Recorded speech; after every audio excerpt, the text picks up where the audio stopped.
Hey there, welcome to our quick and lively tour through the fascinating world of neuroscience. Today we're diving into how our brains communicate, grow, and sometimes even go a bit higher. Imagine your brain is about to say with millions of tiny messages called neurons all eager to chat. These neurons talk through a process called neurotransmission, a busy postal service delivering messages across tiny gaps called synapses. When a neuron wants to send a message, it releases special chemicals called neurotransmitters into the synaptic cleft, the space between cells. These neurotransmitters then bind to specific receptors on the next neuron, like a key fitting into a lock to pass along the message. Some neurotransmitters like glutamate act as excitatory signals, encouraging the next neuron to fire up and send its own message.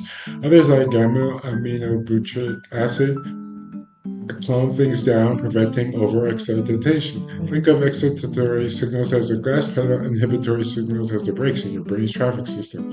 These chemical messages are carefully regulated. After they've done their job, they are often reabsorbed back into the presynaptic terminal in a process called reuptake or broken down by enzymes. For example, dopamine, involved in pleasure and reward, is cleared from the synapse by the dopamine transporter. Proper regulation of these signals keeps our brain balanced.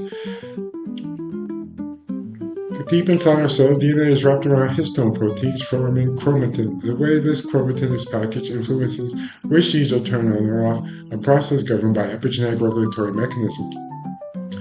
For instance, DNA methyltransferase enzymes add methyl groups to DNA, often silencing gene expression, a process called methylation. Conversely, processes like histone modification, such as acetylation or histone dopaminylation, can loosen or tighten chromatin, affecting gene accessibility.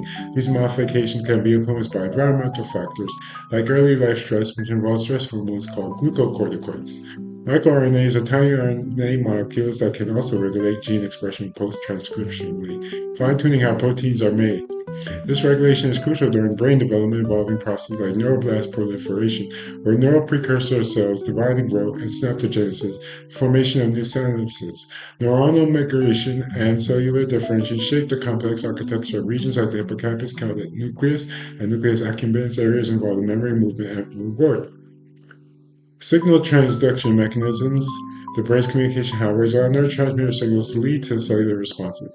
For example, activation of NMDA or KNA receptors by glutamate triggers cascades involving phosphorylation of proteins like AMP response element binding protein, which then influences gene expression related to neuronal growth and plasticity.